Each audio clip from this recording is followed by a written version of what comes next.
Hi, everybody. Welcome to True Crime Wednesday. I'm Lori Vallow, retired criminal defense attorney and author of Children of Darkness and Light about the Lori Vallow case. And we have a couple of cases we're going to dive a little deeply into tonight, because there were a couple of good hearings that happened this week. So we've been struggling a little bit this evening with some technical difficulties. So please be patient with Jen if she doesn't hop to right away. She's trying to figure out the tech issues on her end. But I think we're okay for now. Let me know if there's any problem with hearing me. So, and you might notice that things have a new look. At the time that I started the channel, I was working quite diligently on the book on the Vallow case, which was called Children of Darkness and Light, which that is what it is called. And so the website and the YouTube channel and everything were sort of identified that way. And now that that book is in the world, and I'm moving on to some new projects, I have decided to do a little bit of a rebrand and a refresh. So we have a new logo and the channel now will be called Chasing Justice. And I thought that was a little bit more appropriate to what the channel has sort of become over the last couple of years. So welcome, everybody. And you can look for some ongoing changes and updates as I work through some of the new challenges and the new and exciting things that are coming up. So I do want to talk a bit. First of all, I want to talk about the Karen Reed case, because we had a very big hearing. It actually started last week and morphed over into this week. So what happened was, hang on, I'm just organizing my notes here. What happened was that last week the judge convened a hearing to hear several different motions. Now, these are all pretrial motions coming up, because Karen's retrial begins April 1st. So that's coming up really quickly, and the judge is trying to take care of all the pretrial matters before the trial starts. So the first thing that happened was that, well, there were a number of motions that the judge heard, and they finally got to a motion that the state had filed, Hank Brandon had filed, asking for the Arca experts, those guys we all called the crash daddies, the accident reconstruction experts who were hired by the FBI as a part of their investigation into the investigation. And they were hired by the FBI. So as became clearer in this hearing, when the defense got their report, they realized that it was exculpatory, that it was in favor of Karen Reed, and they wanted to call them. So there was a lot of discussion about whether or not they were going to be called, and some of that became actually clearer in today's hearing. But the state came in for the retrial and said they wanted to have the Arca experts excluded because the defense had not provided all of the discovery that they were required to provide about the Arca experts. So as they were going through and trying to look at those, they were arguing those motions, Hank Brennan got up and represented to the court that he had information that he had received through the FBI that the defense did not provide him with. And he really led the court to believe that the defense had misled the court about the level of contact that they had had with the Arca experts. So just to recap a little bit, at Karen Read's initial trial, when they did their opening statement, there was no mention of these Arca experts, and there was a reason for that, and it came out in the hearing yesterday. So this hearing didn't finish, so Judge Cannoni didn't make a decision about this, about where they go from here, and they are scheduled to have continued hearings next week. Whether we're going to see those or not is a question. We'll get to that in a little bit. So during Karen Read's first trial, opening statements, they didn't mention whether the Arca experts, and it wasn't until well into the trial, in fact, the Arca experts were the last defense witnesses, because they didn't know for sure whether or not they were going to be able to call the Arca experts. So let me just sort of go through the chronology that came up in yesterday's case. Sorry if that light is a little bit variable. I was using the light on my phone to read my notes because I found that the lighting on me is better if the room is dark. So I'm still monkeying around with lighting, and I'm still hoping that in April I'm going to get these walls painted.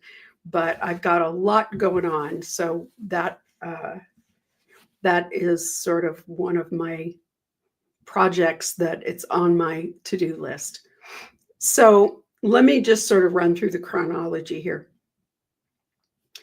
So this goes back to April of 2024. Now, Karen Read's trial started this goes back to March of 2024. Karen Read's trial started in April of 2024 and didn't finish until May. So on March 20th of 2024, there is an email that goes between Alan Jackson and one of the Arca experts. And it's obvious from the email that Alan Jackson had a telephone conversation with the Arca experts. They discussed them coming to testify. And so Alan Jackson followed that up with an email saying, "It was great to talk to you on the phone.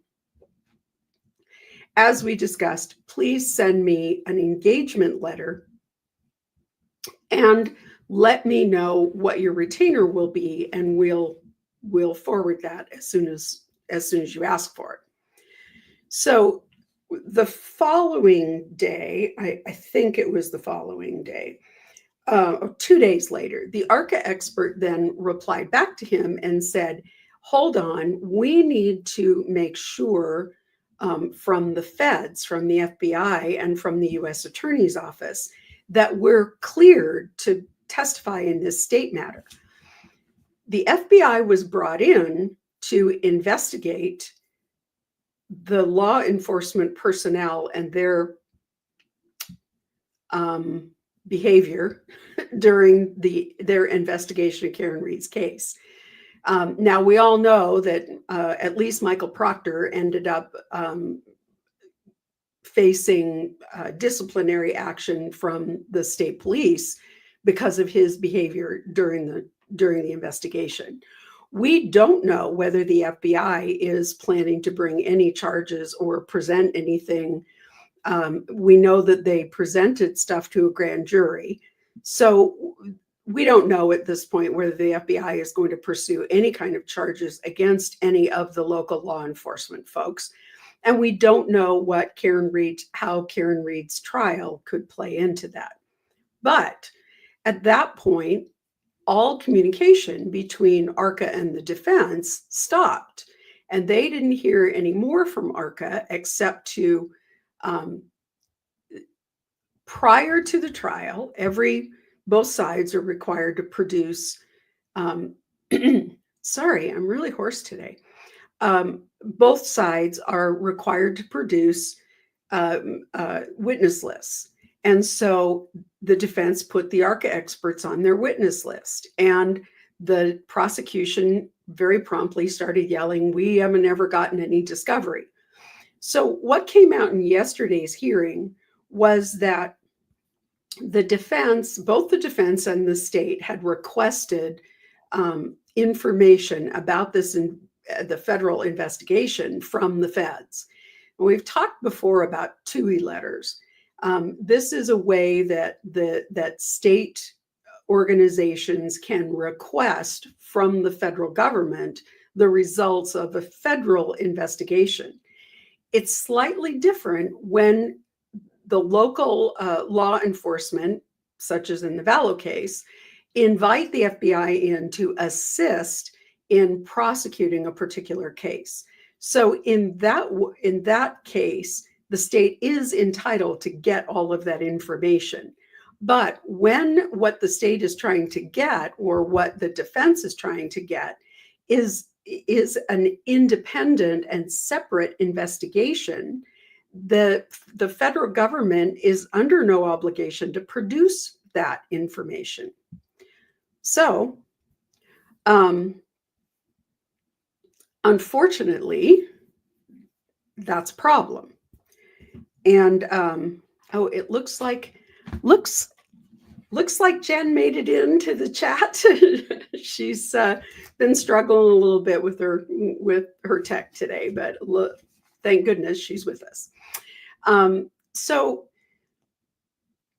in this case, because this was a separate investigation into the law enforcement who were investigating Karen Reed, the feds didn't necessarily have any obligation to turn that over.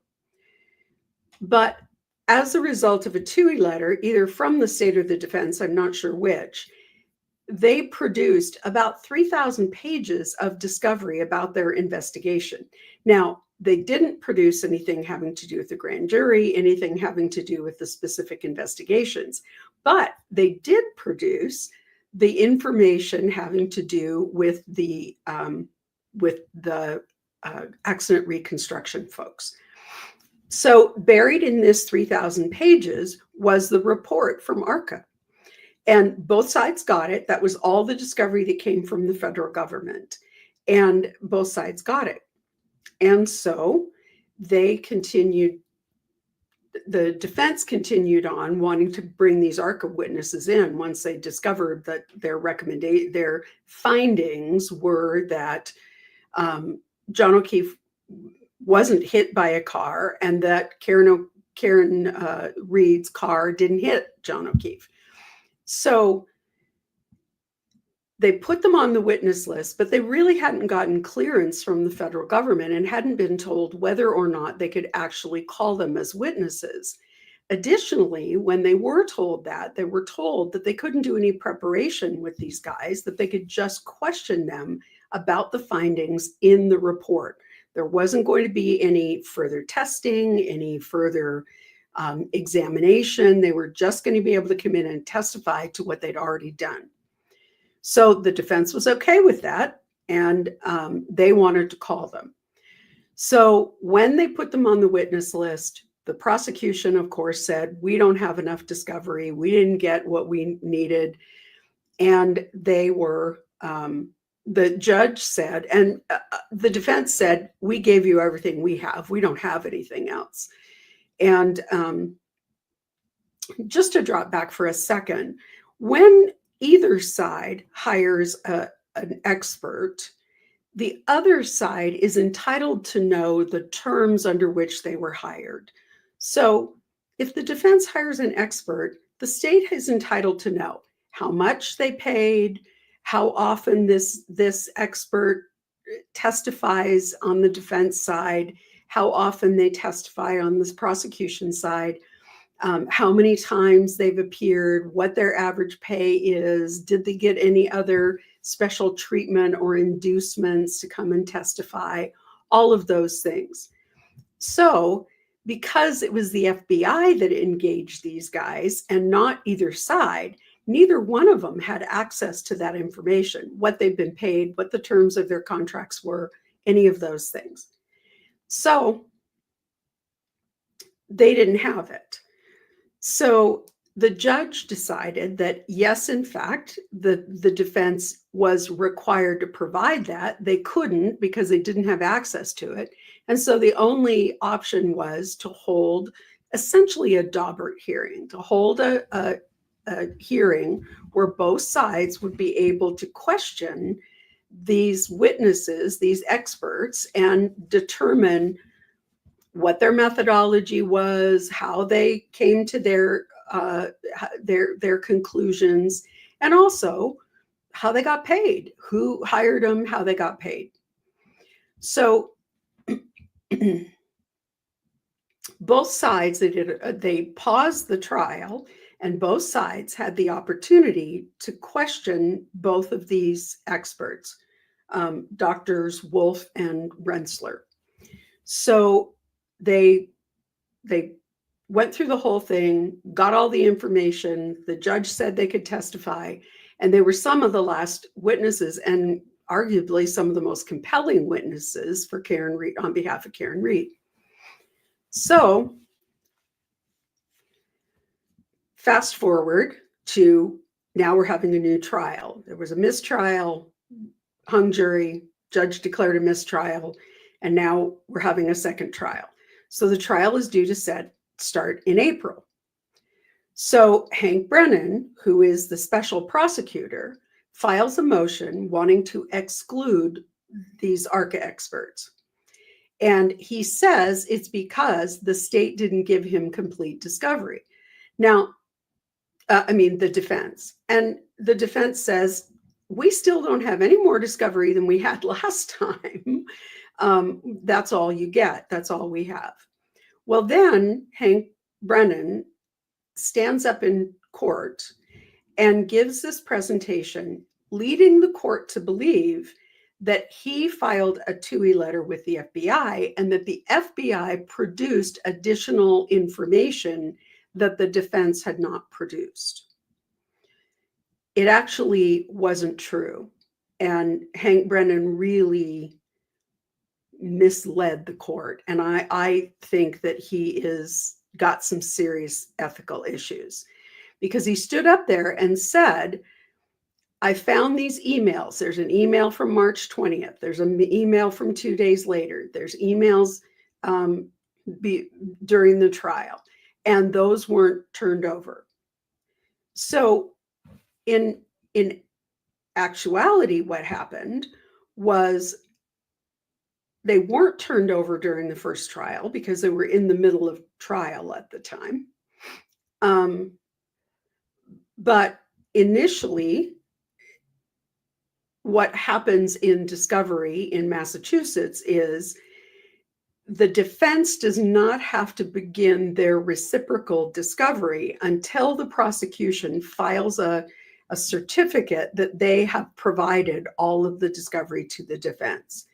So they didn't have an affirmative responsibility to start producing discovery until that certification was done.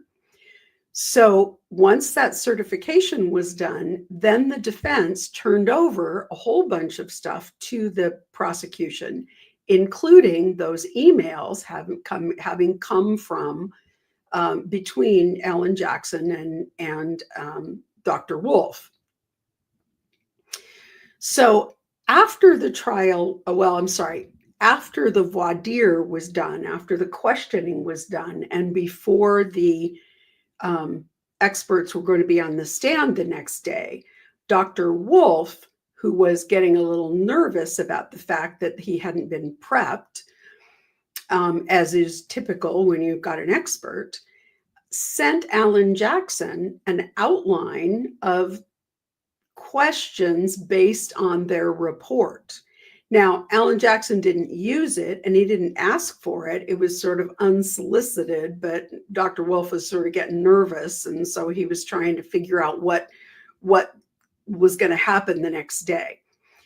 So that then was also turned over with the information from the defense.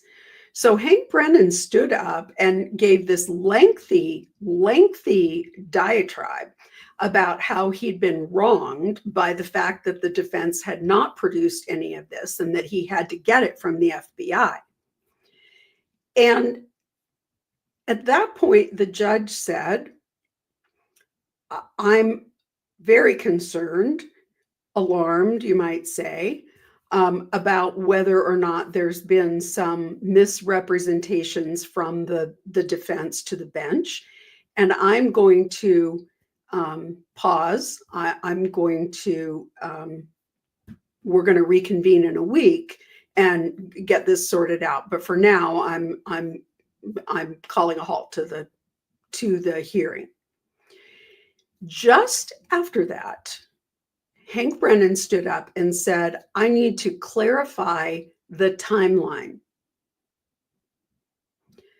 And in that clarifying the timeline, this happened and this happened and this happened, he slips in that we actually got the documents from the defense. After he's given this whole big, long litany of complaint about the fact that they had to get these documents from the FBI because the defense didn't turn them over, and then slips in at the very end, but by the way, we did get them from the defense first. So essentially, Hank Brennan was the one who was perpetrating the fraud on the court, not the defense. So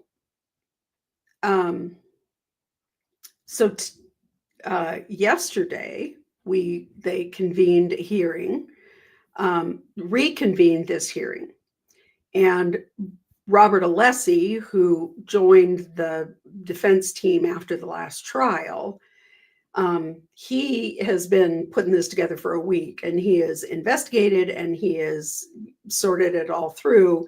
And so one of the things that happened was the defense never signed an engagement letter or gave Arca a retainer. They never entered into an employment, or they never hired them. And so it wasn't until after the trial was over and a month or so later, they got a bill from Arca. And they'd never really engaged them, so they didn't know. So they actually called the Attorney General's office or the U.S. Attorney's office and said, hey, we don't quite understand, because these guys were engaged by you. We were told we couldn't engage them because you already had them hired. And we don't have any kind of an agreement with them. We're not averse to paying the bill. They did the work of coming to trial and preparing for trial and traveling and all that. But is it okay for us to pay this bill? Are we allowed to, and the U.S. Attorney's office said, yes, you can pay the bill. Our agreement with them has expired and we didn't renew it. So then Karen Reed's team paid this $23,000 bill for the Arca experts. So now Hank Brennan is jumping up and down and saying, you didn't tell us that they were engaged. We didn't know. So Robert Alessi said, listen, this bill came out of the blue. We didn't ever engage them. We didn't tell them to send us a bill. It just kind of came out of the blue, apparently having something to do with their engagement with the feds and when it ended and all of that. So Hank Brennan got up and at last week's hearing, he was on fire. It was misrepresentations and he was duped he all but called them liars. And there it turned out that he was the one who actually was lying to the court. So we don't know what's going to happen because this hearing didn't finish yesterday. I think it got close, but the judge has 3 days next week set aside to hear motions. Now, one of the motions that the defense intended to file was the motion to dismiss based on law enforcement and prosecutorial misconduct. That has been out there, and we've been expecting it for quite some time and waiting to hear when it was going to come. And the defense had said, we're going to meet our deadline. So they filed it on the last day of their deadline. And they filed a motion asking that certain parts of it be redacted to protect the trial. And the judge just unilaterally decided to impound all of it. So there's supposed to be a hearing on this very important motion to dismiss, but it's unclear at this point whether or not we're going to be able to see it, because the judge at this point has sealed the motion. So whether or not that means that the hearing is also going to be sealed, we don't know. So Judge Cannoni is going to have to make a decision on the issue of the Arca experts, and they're critically important to the defense case. I would be really surprised if she denies Karen Reed the ability to call them. But the other issue is whether or not the defense is going to be able to make their arguments about why the case should be dismissed in total because of the sort of ongoing shenanigans within the law enforcement community. And prosecutors are considered law enforcement. So we don't know yet what's going to happen. It's all really up in the air at this point. So the other case that we needed to talk about is, as some people are calling her, Grandma Gotti, Donna Adelson. So Donna had a hearing today, and there were a couple of issues before the court on that hearing. The judge took both of them under advisement, as far as I could tell, and we will see the decisions that he makes. Now, that judge typically makes decisions pretty quickly, so I wouldn't be surprised if we see some decisions this week. So what the two motions that he heard today, one was a motion for to exclude the jail call between Donna and Charlie. Charlie had already been convicted and was in jail. Donna had a phone conversation with him and either forgot or mistakenly thought she had disconnected the call. And she was in her home with her husband, a friend who is a lawyer and apparently is their estates and financial planning lawyer, and her husband. So the four of them are in the room while Donna's having this conversation with Charlie. The call drops. Donna says, I thought I hit the end button on the call, but she didn't. And so the call continued to record at the jail end a conversation that goes on between Donna, Harvey, and this other couple. And it's pretty damning for Donna. I mean, the conversation is how they're going to a non-extradition country, how they're working on their financial stuff so that they don't have to come back. And I mean, it's not a great look for Donna. So they've been trying to keep it out. So they made all their arguments today. Donna was on the stand twice today, once in this motion and once in the other one.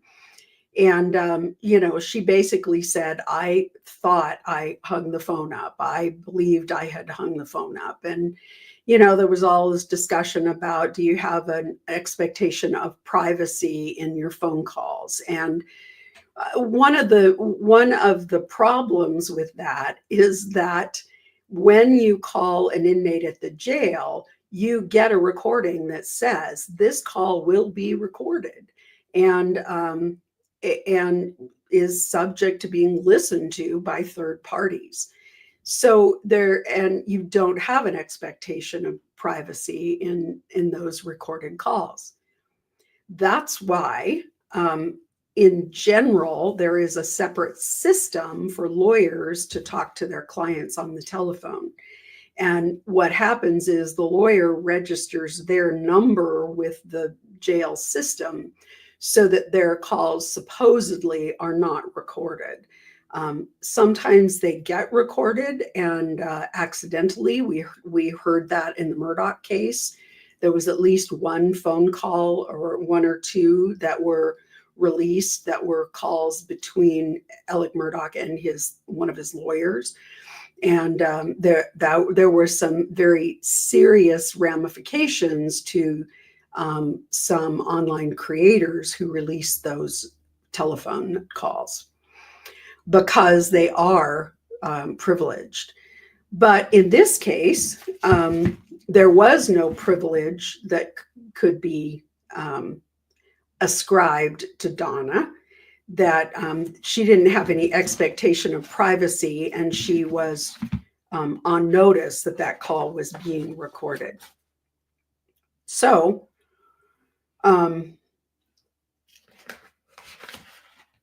she claimed that she thought she'd hung the phone up. And so, they essentially went through the arguments. They cited a lot of case law, and most of the case law really supports the state that you don't have any expectation of privacy in a recorded phone call, particularly a recorded jail call.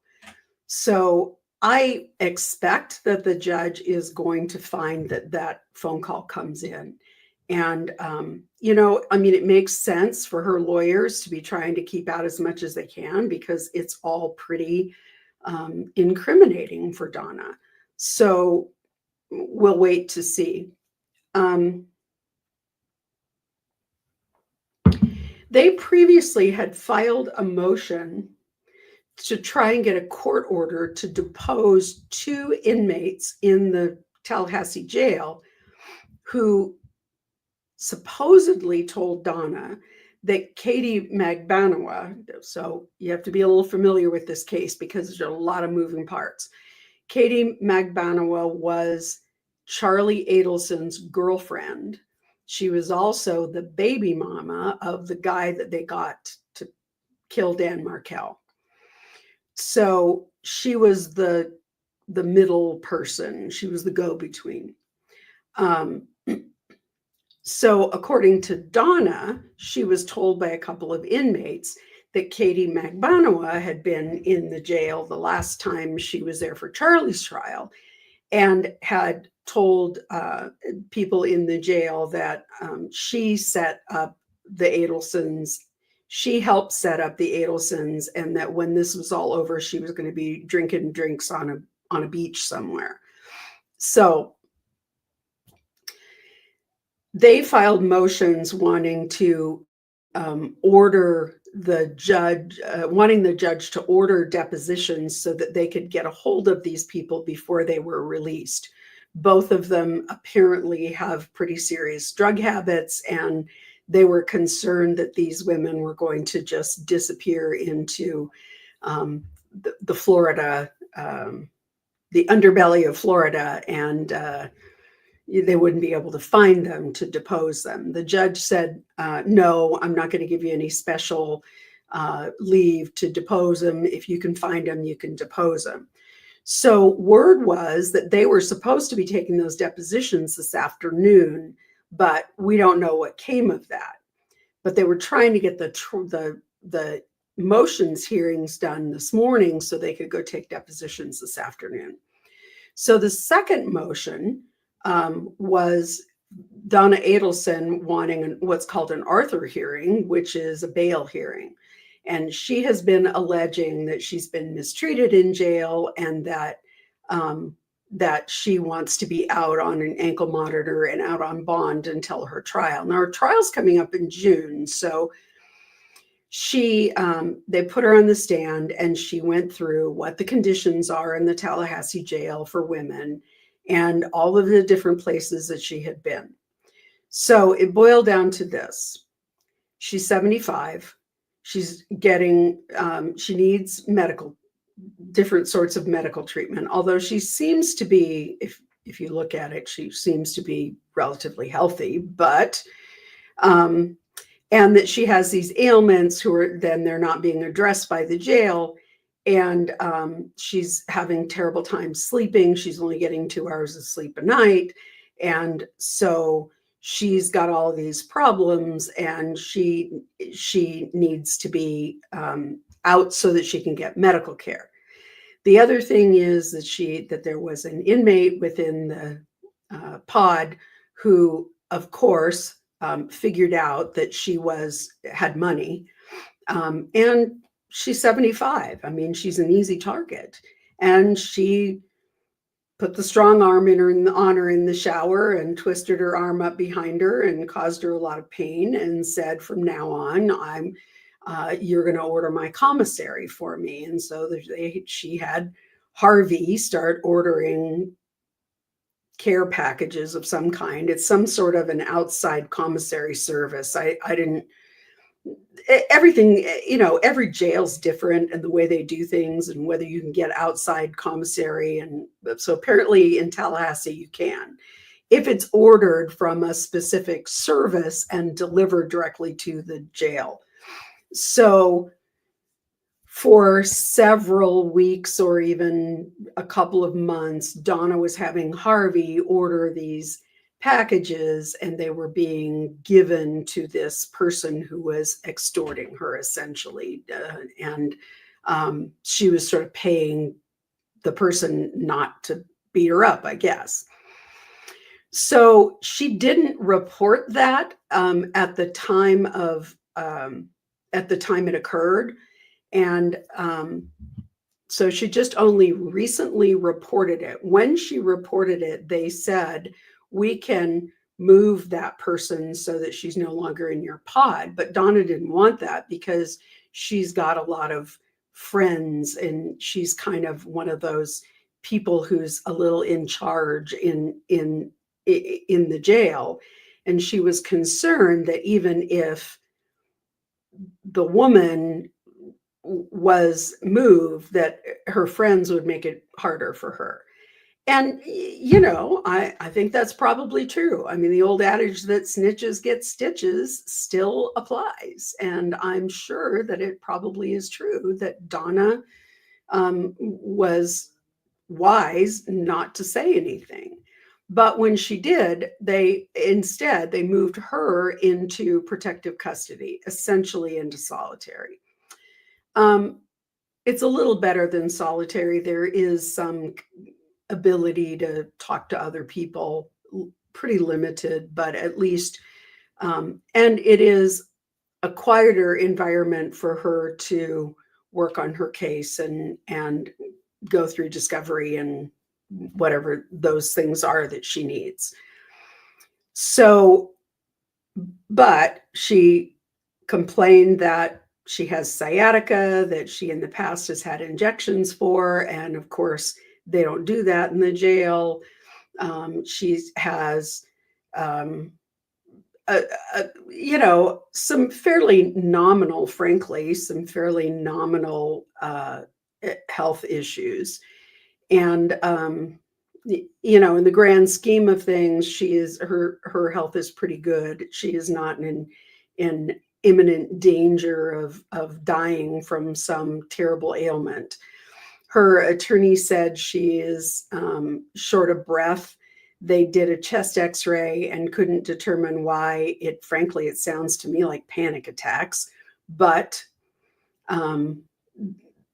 that's what they were left with. I don't think they win this one either. And frankly, I think that's jail. when you're in jail, that kind of stuff happens. The jail staff can only do so much to protect inmates from one another, and they can't react to what they don't know. So yes, Donna is saying, I didn't want to say anything because I didn't want to make it worse on myself. But on the other hand, they can't fix what they don't know is broken. So it's sort of a double-edged sword. Stuff happens in jail. She complained that a woman touched her and kind of made a proposition to her. And, I mean, that stuff happens. That's jail. The food is terrible. She says, all I get is carbs. I don't get any protein. She said she's gained a third of her body weight, which is a tremendous amount of weight. And I mean, I don't know what her body weight was, but it's a lot of weight. And everyone has commented that it appears that she's gained a fair amount of weight while she's been in jail. That's not uncommon in jail. The food isn't great. And they often are not allowed a lot of rec time. She said they moved them from the pod that she had been in to an annex because they were doing some sort of work on the pod that she'd been in. And once that happened, they weren't allowed to go out for rec. They weren't allowed to walk around the building. Was 60 plus women in one building in one open room in bunk beds, and they weren't allowed a lot of activity within the pod. So, there's no question that it is not a pleasant environment for Donna Adelson. It isn't going to be the Four Seasons. It's never going to be the Four Seasons. But so they put her on the stand. And one of the issues when you're talking about bond is whether or not that person would flee and their ability to flee. And of course, the state then put on all of the information having to do with her trying to leave the country. So Donna was on the stand twice. And while she was on the stand, she was asked about that. And she was adamant that they were looking for a place that didn't have extradition. But that was only because she didn't want to get arrested in a foreign country and held indefinitely in a foreign jail.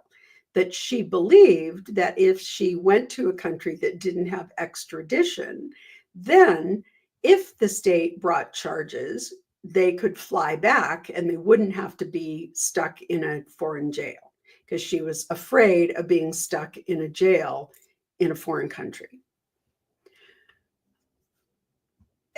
I just don't see how that holds water. First of all, if you're so convinced that you're going, or you're so concerned that you're going to be arrested and put into a foreign jail, you don't go to a third world country. You don't go to a country where the conditions in jail are bad. And second, you don't look for a country that doesn't have extradition and buy a one-way ticket there. So I don't think that I'm certain the judge isn't going to find it persuasive. I'm certain that is going to come back to bite her, because that's sworn testimony that can be brought in at trial. So it makes a lot of experts and lawyers wonder why in the world her lawyers would put her on the stand. And I think let's remember that it is always the defendant's absolute right to decide whether or not to testify. So it's totally up to Donna. And there's some part of me that starts to think that she's insistent that she can get on the stand and that she can make people understand and believe her. And I think that this may have been sort of a trial run for that, for a way for her lawyers to say, see, you didn't do so great here. So, you might want to think about whether or not you really want to get on the stand and testify. Do I think she will? Yeah, I think she will. Charlie did. And I thought Charlie had a lot more to lose than Donna at this point. So, we'll see. But I think maybe that was part of it, was to put her on and see how she did, and then be able to give her some feedback and say, Donna, honey, you didn't do so great at this. So yeah, we'll see. Those are the two big cases, the two big happenings that have happened this week since we met together last Wednesday. But you all may have other questions. So I can't see Jen because she's not on through StreamYard. Apparently she's on through YouTube. But if you have questions, she can post them, I think. But we'll see. So if you have questions, please put them in the chat. And if Jen can't catch them, I will. So please just put those capital Q's at the beginning or a question mark so that we can catch them. And we'll see whether between us we can figure it out. So I'm just going to do a quick check of my messages to make sure I don't have anything from Jen. And let me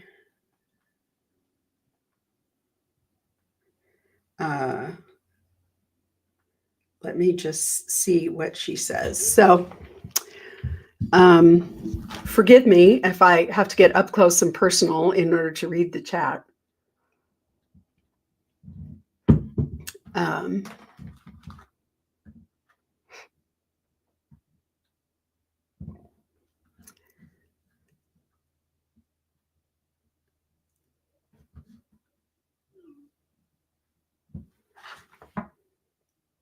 Okay, so Jen says she can't star post. So bear with me while I run through and see what kind of questions we have. Let's start by, if you've posted a question, please repost it so that I can catch it at the end of the comment feed. And then let me say,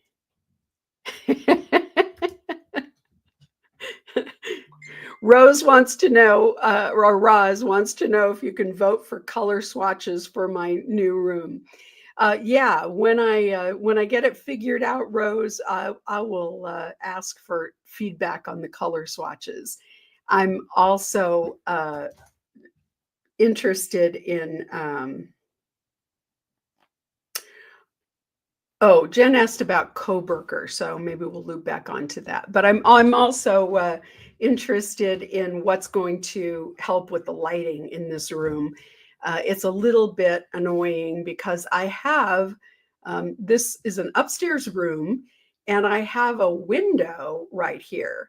So it's not so bad in the winter time, but in the summertime, that is an extra source of light. And probably what would be best would be for me to spin my station so that the light is coming in from behind my computer. But that's all work for another day. So the next step is going to be to get rid of the battleship gray room, and then we'll move on from there. So, but yeah, I will consult. I hope everybody has enjoyed the new look. I am going to add the frame and the overlay that go around my YouTube frame, but didn't get to that today. So, but I'm starting to use, you see, I'm starting to use sort of some blue and gold tones, and I'm getting away from the pink and purple from the Lori Vallow case. So let's see what we had. Jane Blackbird, I didn't see the DA on the stand today. How did she do? In Donna's case? Which case? Georgia Kappelman was not on the care of, man, I'm going around in circles, on Donna's case today. One of the other DAs that's on there, her team was, and did a good job. Donna's attorney, I don't know about yet. I mean, I think this is the first time we've really seen her do much in the way of, Donna Adelson. I'm sorry. I was thinking DA like prosecutor. Thank goodness I have Jen to keep me honest. She's sending me texts as we're going. Donna Adelson. Well, I think she was dramatic. I mean, at times she shook and she cried or seemed to cry, but didn't really, there weren't any real tears. I didn't think, she wasn't abrasive. She was pretty meek. She was pretty, trying to come across as, I'm just somebody's grandma, and, I'm getting abused and mistreated in jail, and I'm just this sweet old lady. That certainly was the way she was playing it. And I don't know whether anybody was really convinced that that was who they were seeing. So I didn't think she did great. She still seemed pretty entitled. And that's a hard thing to get away from. Someone who has been so privileged for such a long time, they don't even really realize when they come across as privileged. They may think they're being very demure and very sweet and very down to earth,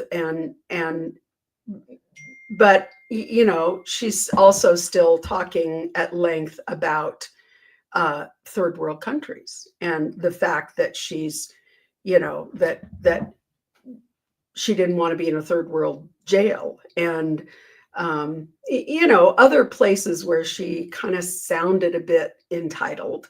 And so I don't know how well that's going to play with a Tallahassee jury, because she is still going to come across, no matter how hard she tries, she's still going to come across as entitled and wealthy and used to the finer things. So,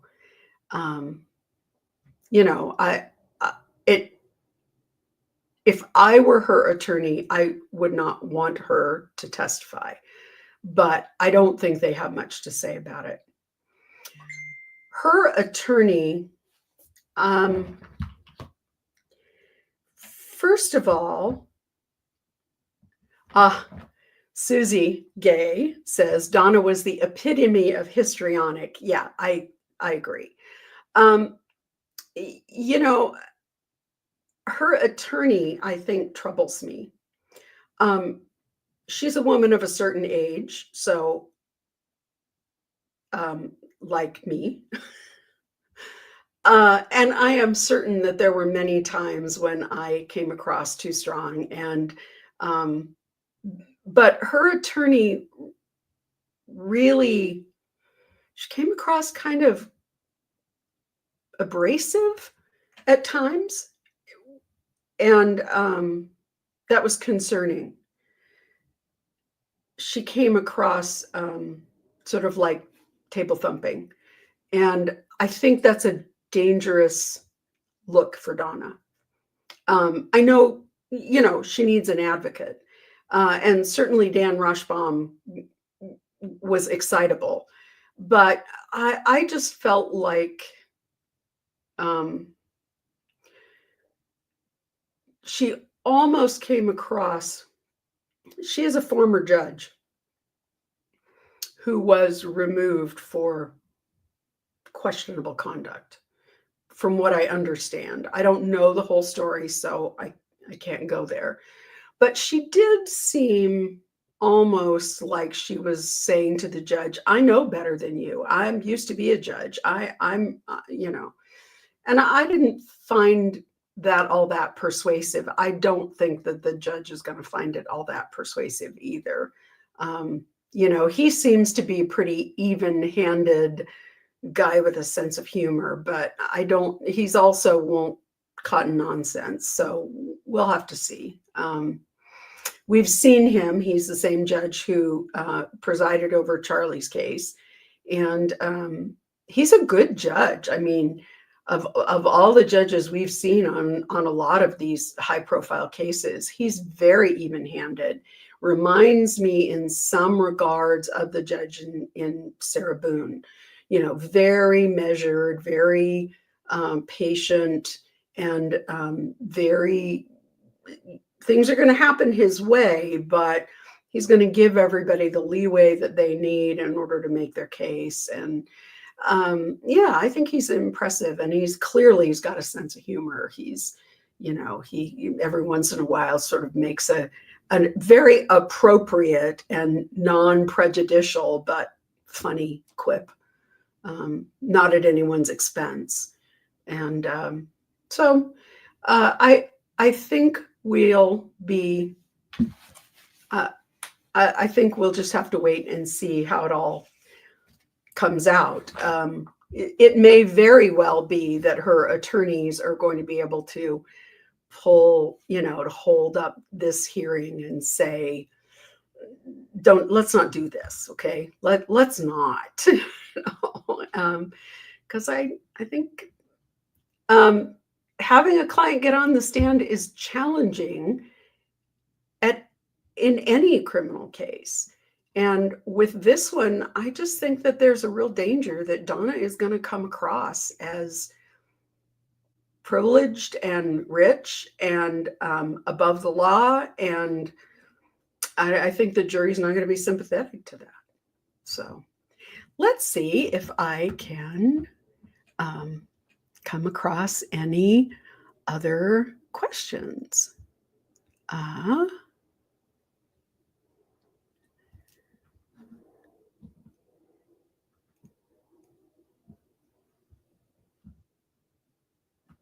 Okay, let's see. We're getting votes for what color the walls should be.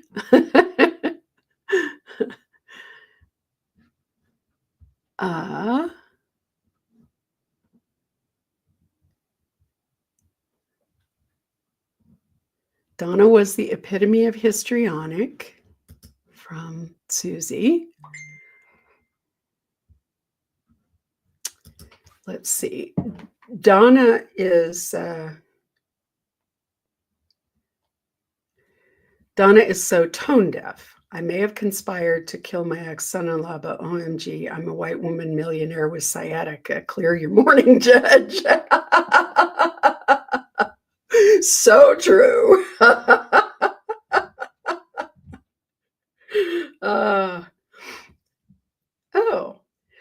Just had a comment from Eat the Food Tina, who wants to know if I've ever considered having a fan club gathering in my town. She said, I would definitely attend and buy you a glass of Oregon's finest Pinot Noir.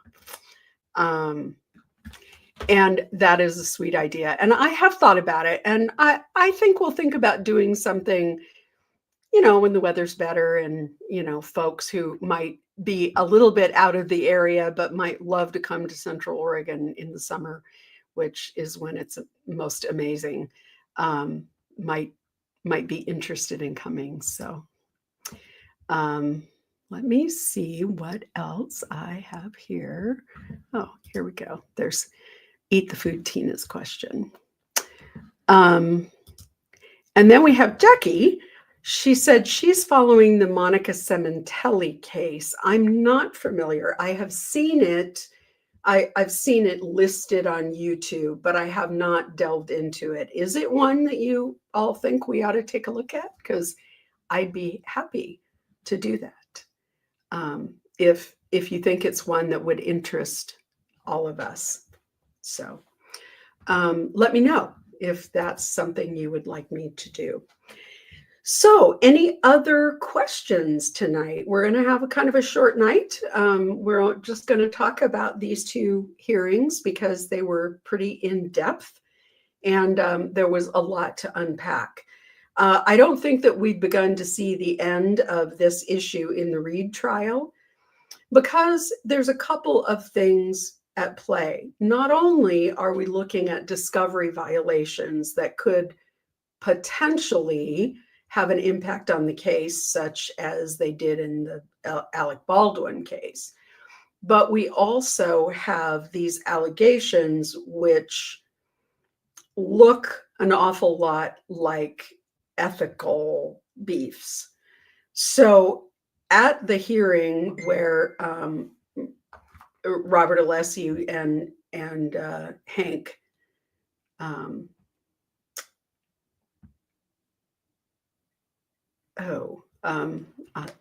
I'm getting questions. We're a little bit out of sync because Jen couldn't get onto StreamYard tonight, so she's sort of relaying questions to me. So not only do we have the issue of whether or not discovery violations happened and whether that could impact the outcome of the case or could impact whether the case gets dismissed, but we also have these alleged violations of the rules of professional responsibility that all lawyers are bound by.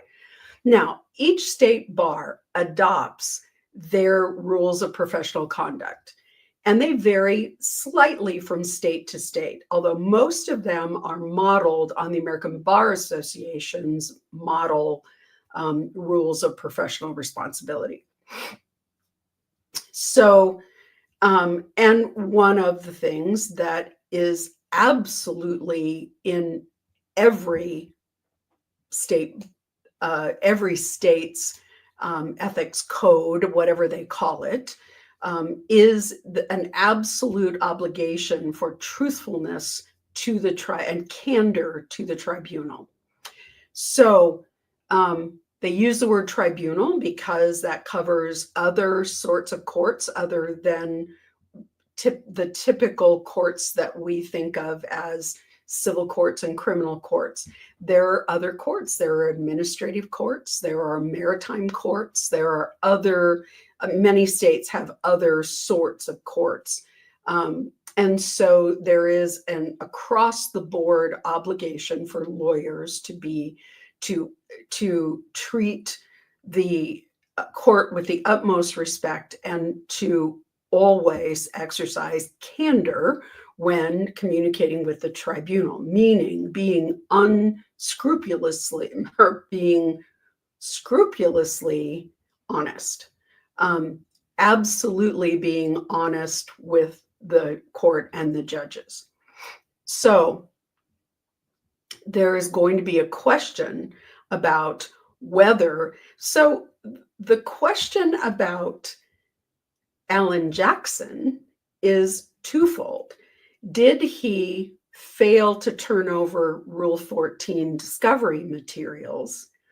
And did he mislead the court about those materials?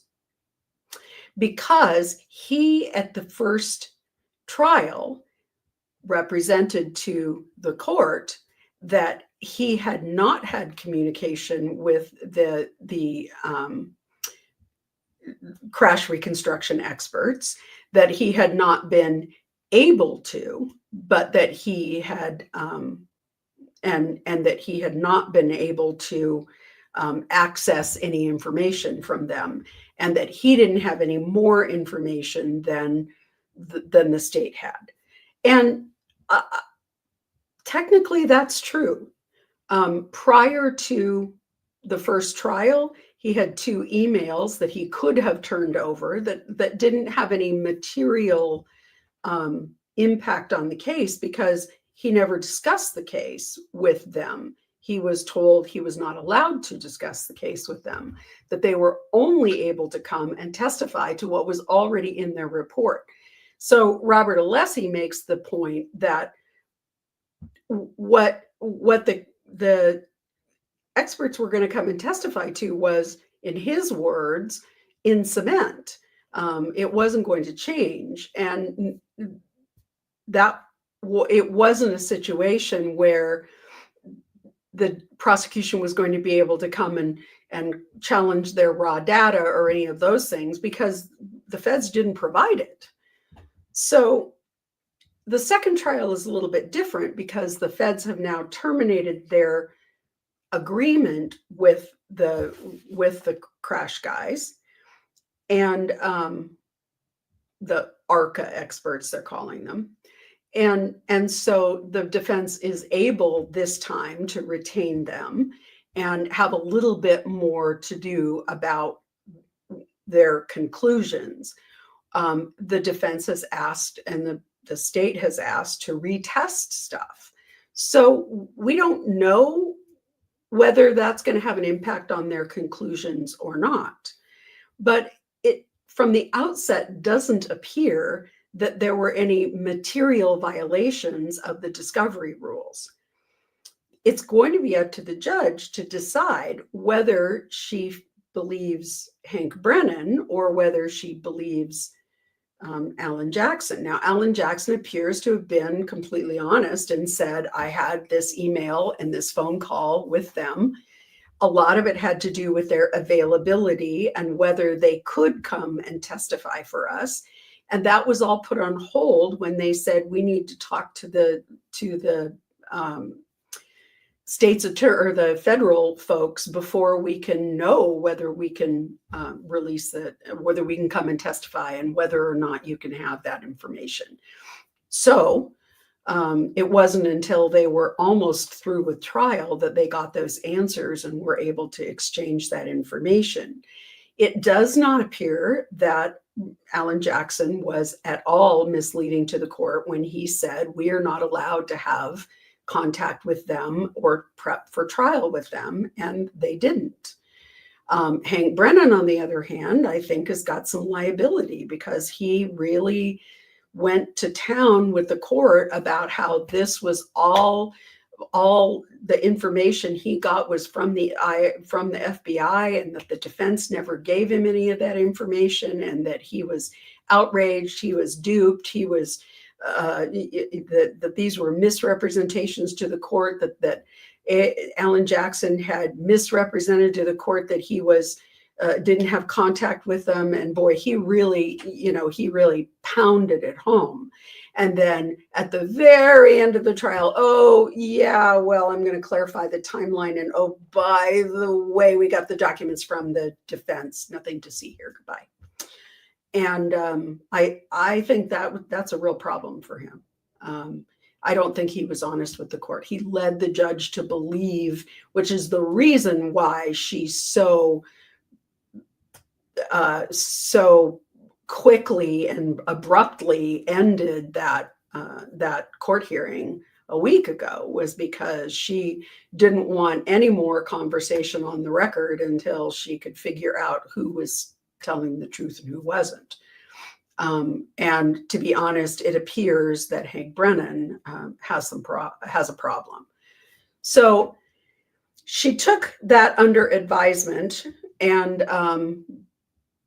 said that she would make a decision shortly. I'm assuming that will be next week. She has Tuesday and Thursday, Friday set aside for hearings. I think that's right. There are 3 days next week that she has set aside. But what we don't know is that whether or not we know that she set aside the bulk of that time to hear any other pretrial motions that might come up, but specifically to address the motion to dismiss. And now that's been impounded. It's been sealed, essentially. So the defense originally asked for it to be redacted and for certain parts of it to be sealed. And the judge came back and just sealed the whole thing. So we don't know what that means in terms of public viewing of the hearing. We don't know whether she's going to allow that to be live streamed and whether she's just not going to let the motions go out, or we don't know yet. So let me see what other questions we might have. So Roz asked, can you explain the relief hearing of Todd Mullins? Why not just overturn it and retrial? And I didn't hear about this. So I'm going to make a note of it and we're going to talk about it next time. Because I want to be, if you're asking procedurally why something happens, I need to look into it before I can give you a full answer.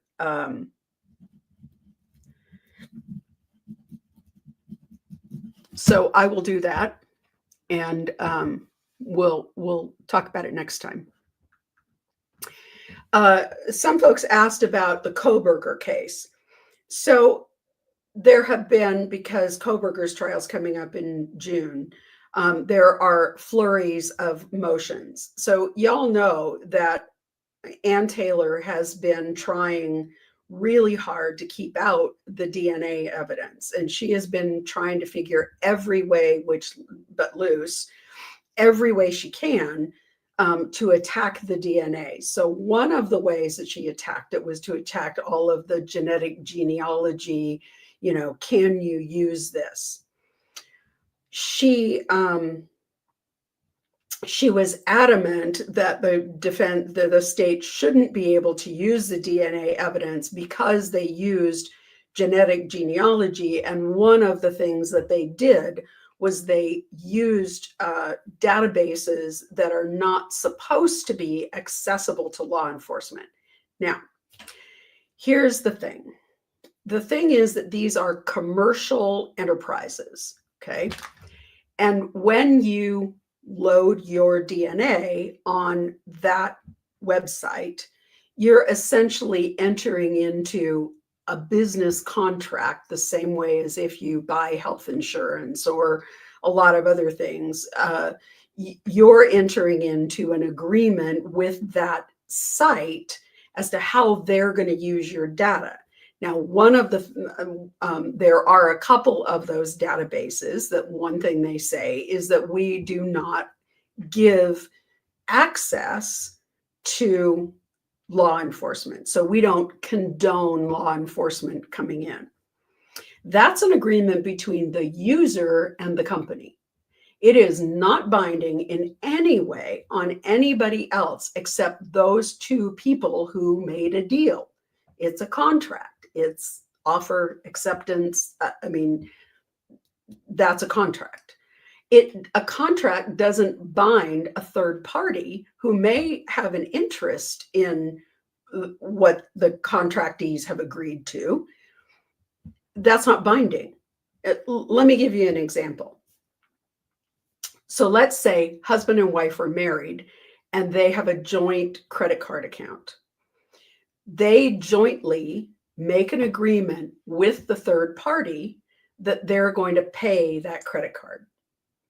They then get divorced, and a judge says to wife, it's going to be your responsibility in the divorce settlement and the way I divide up all the assets and the debts. Wife, I'm giving you the responsibility to pay this credit card. And the wife says, I don't have any money to pay the card and I'm not going to. Or she says, my credit's trashed. I'm not going to pay the card and it's going to trash my ex's credit as well. Or a number of gazillion other reasons. Or, for example, it is a joint credit card and one of them goes bankrupt. And the other one then is left with the responsibility of paying the entire amount. That is because the judge, who is a third party, cannot order the company to do anything. So if the judge says, wife, this is your job to pay the bill, and she says, I'm not going to do it, and to make matters worse, I'm going to declare bankruptcy and he's going to have to pay the bill, the company can't go back against the wife because she's declared bankruptcy. They have to go after the husband and to try and get paid, to try and be made whole for what they loaned these people. The judge doesn't have any control to remake the deal that the parties had with the company. So this is exactly the same thing that's going on with these DNA companies, because they make a deal with their user, with the person who uploads their DNA. They don't make a deal with the FBI, and nothing in their deal with the user binds the FBI. Now, the FBI and other law enforcement agencies have had policies, internal policies against using DNA databases that have agreed not to allow law enforcement to use them.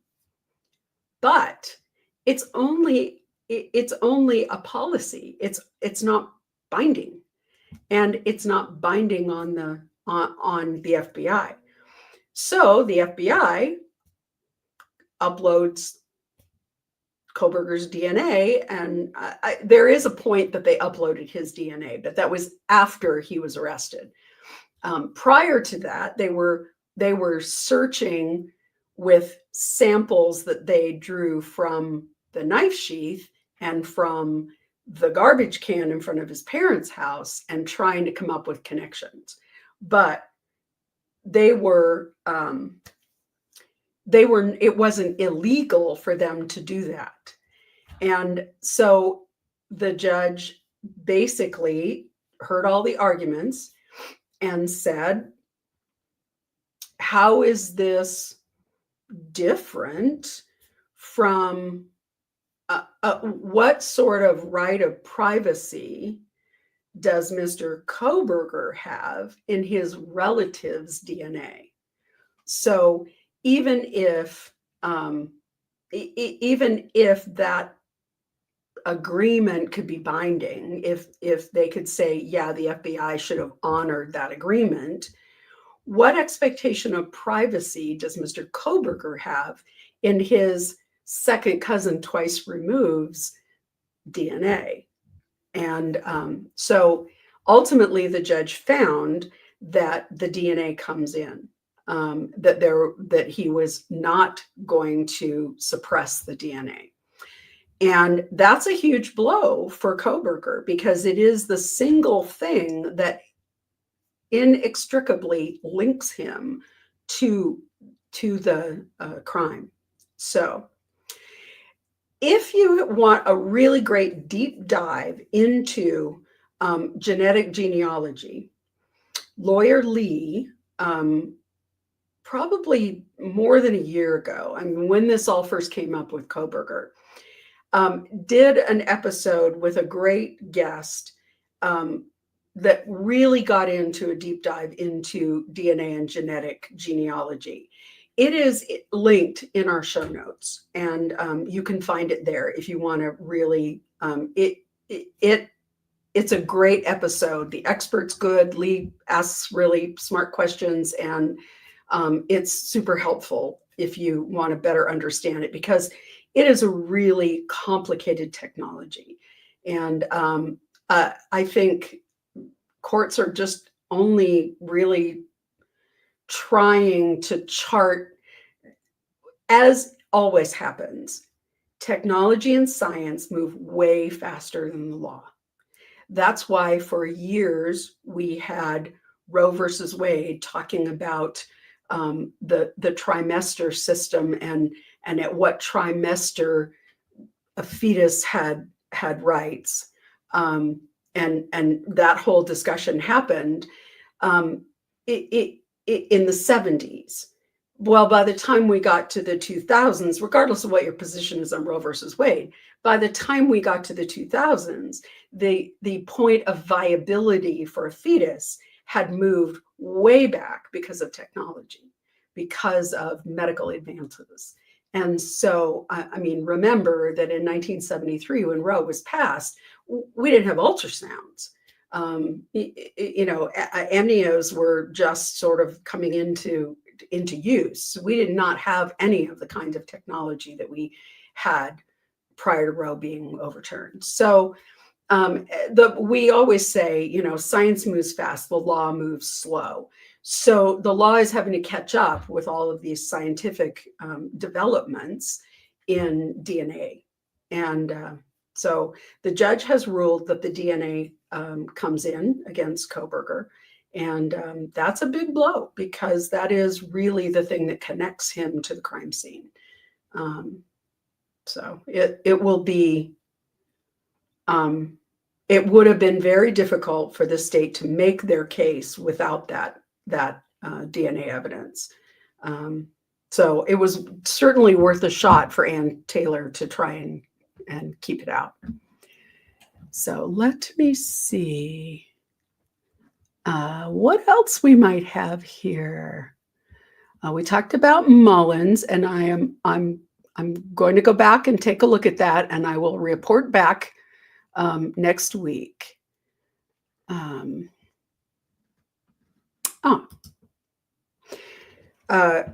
Have I heard any news regarding what the new owners of the Chad Daybell house plan to do with it? So I haven't heard a lot of new news, but let me just tell you what I know.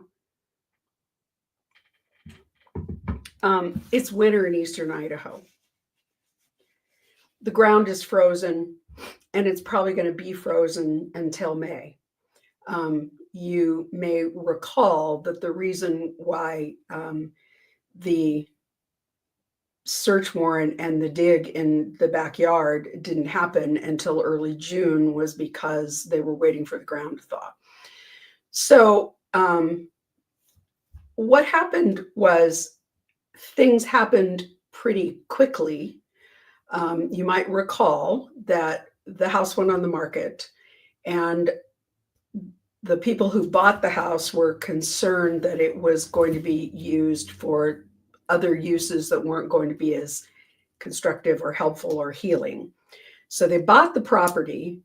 A couple of construction companies volunteered some of their time, and they were able to do the demolition and to get the site clean. But that was just before winter hit. So what I know is that they were going to spend the winter coming up with plans, looking at community resources, talking to people, and they were hoping to have a better plan in the spring. I haven't heard anything recently about updates. I can follow up and ask, but it's, you know, I mean, I think it's coming along. I think it was a huge relief for everyone for the property to be clean. All of the structures are gone. The tree that JJ was buried under is gone. All of those things, that's gone. And I think that was a good move on their part. It's not there for vandalizing and looky-loos and that sort of stuff. And now they have the opportunity to take their time and come up with a plan that's going to be good for the community. So.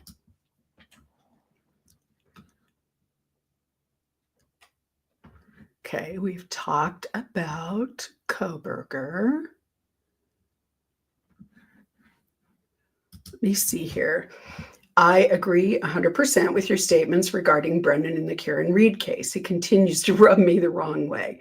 Yeah, I find some of the things that he does a little surprising, knowing that he is a defense attorney who was brought in as a special prosecutor, much like Carrie, hang on, I'll think of it, in that Alec Baldwin case.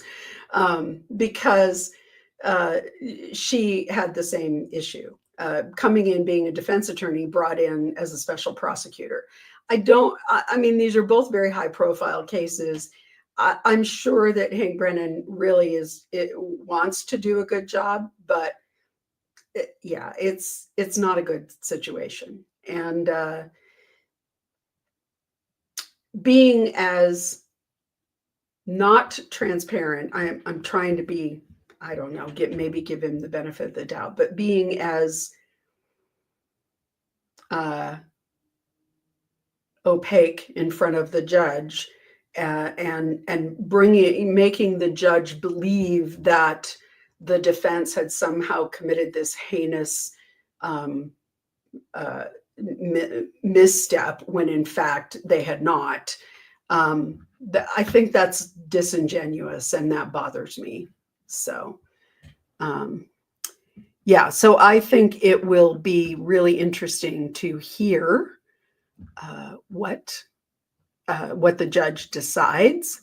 And I think it's just going to be another area that's going to be ripe for appeal if she doesn't, if she takes the defense to task. There was a lot of concern about whether or not she was going to take Alan Jackson off the case, which I think was Brennan's goal. I think he's afraid of Alan Jackson, and I think he's trying to weed out the high-powered, smart, experienced lawyers that Karen Reed has.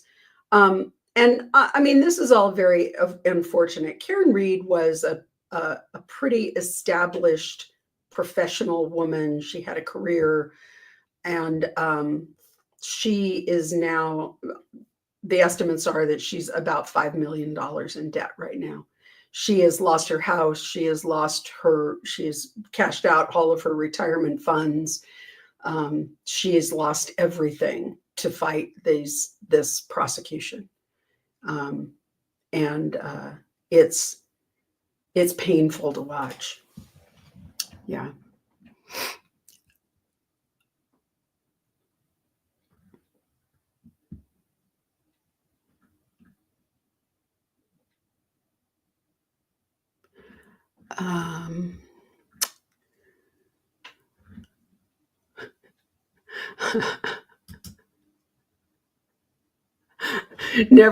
Thank you, Beth. Never take a polygraph, and for God's sakes, don't give out your DNA. Yeah, I think that's probably right. And always exercise your right to remain silent.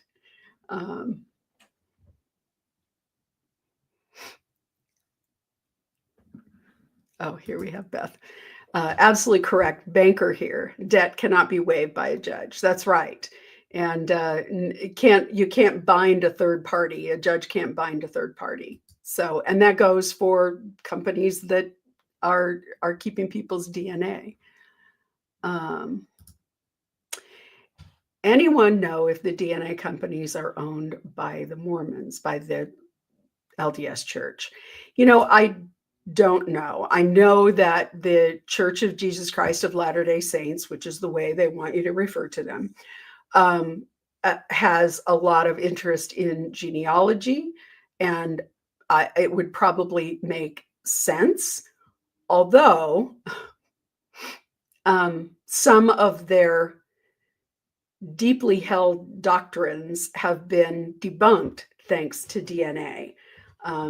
Joseph Smith, this is a digression, and I'm going to do this quickly, but Joseph Smith contended, and the Book of Mormon says, that a lost tribe of Israel came to the United States, to the Americas,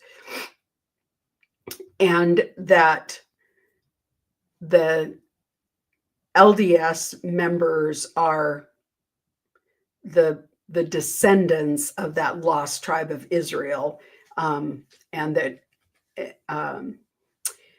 that of course was entirely debunked once DNA came about, and because they were saying they were Israelites,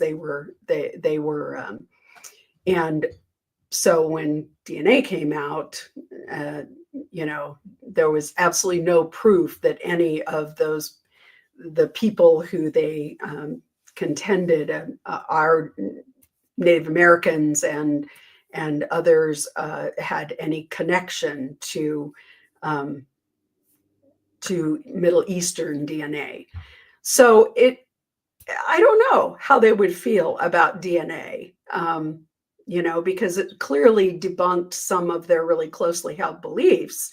On the other hand, they're really into genealogy. So I don't know. That's, I kind of think not, because I think that it would open up more things than it would answer,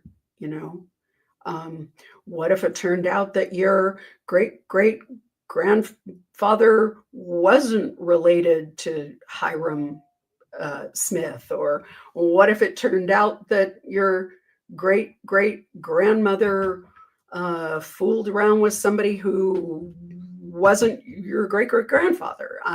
There's a lot of, it might open a lot more kettles than it would put a lid on. So that's interesting.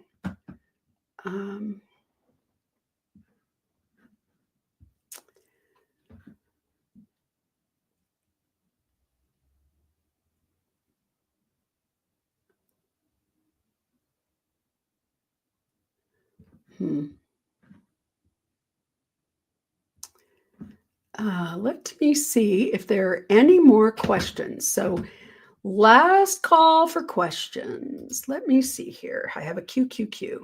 Have you talked about Richard Glossip, whose murder conviction was overturned by the U.S. Supreme Court yesterday? It was a happy day in the wrongful conviction world. I had not heard about that, so I am going to look it up. Glossip.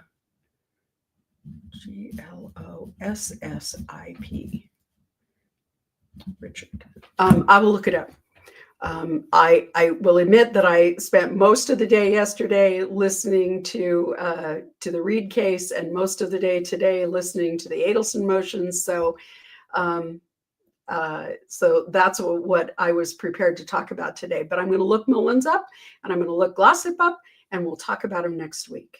So last call for questions. It's great to see you all tonight. Thank you for being here. I appreciate it. I'm glad you like the rebrand, and look for some new changes coming out. I am moving along with my new project, but I'm just not quite at the place where I'm ready to fill everybody in on it. So please, thank you so much for all of your encouragement and your support. And please stay tuned, because it's going to be really exciting. Once I can talk about it, it's going to be super exciting. I am hoping that that's going to be sometime later in April.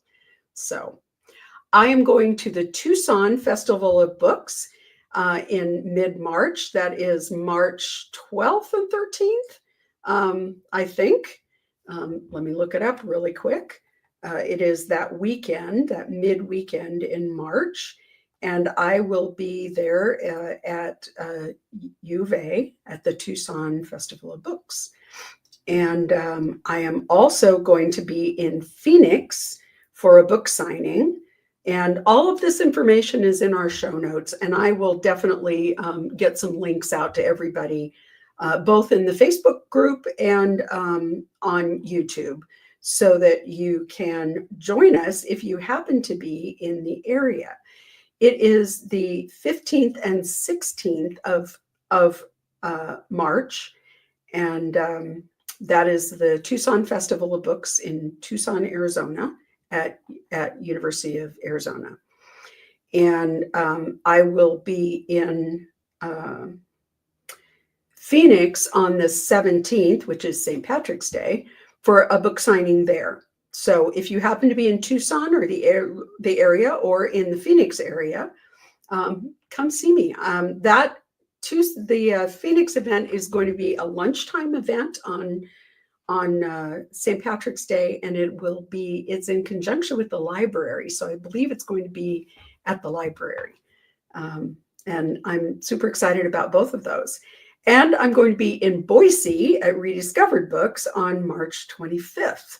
And I'm super excited. I'm looking forward to seeing all my friends that I made while I was in Boise. So Julie and Cheryl and Janie, I hope I'll see you while I'm there. So with that, I'm going to say good night.